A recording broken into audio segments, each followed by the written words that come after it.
Well, this is the cicada symphony.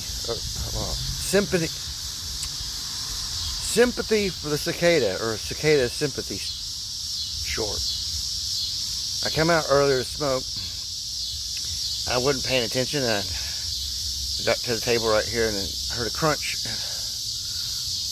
And I don't know if it's the same cicada, or it probably was. He had come back again and was about an hour ago, and then I crunched him.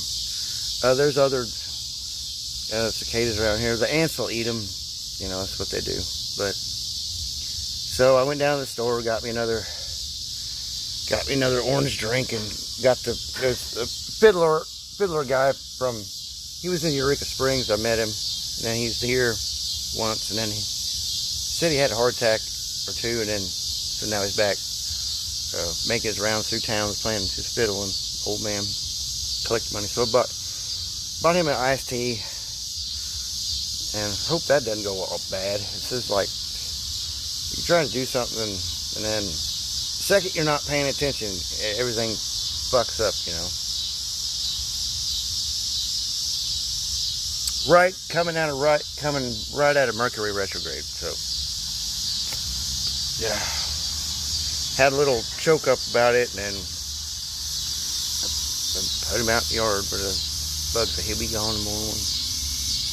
But anyway, a little bit of moisture coming in,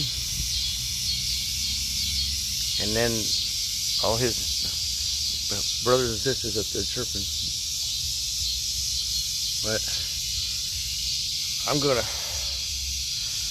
get ready for remote viewing class, I guess. I hope you got remote viewing class tonight. It's just too hot out here to do a live stream.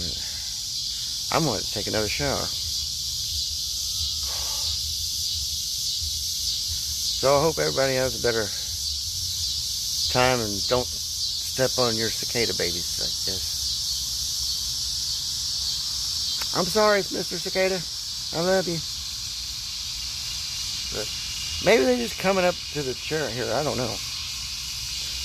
Yeah, I think though, when you touch them things, when they're molting, when they're metamorphosizing, it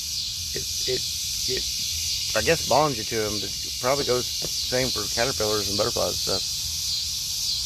Yes, probably. Just be careful touching them things when they're molting. And don't touch slugs when they're mating either, making their little twisty, gooey thing. That's nasty.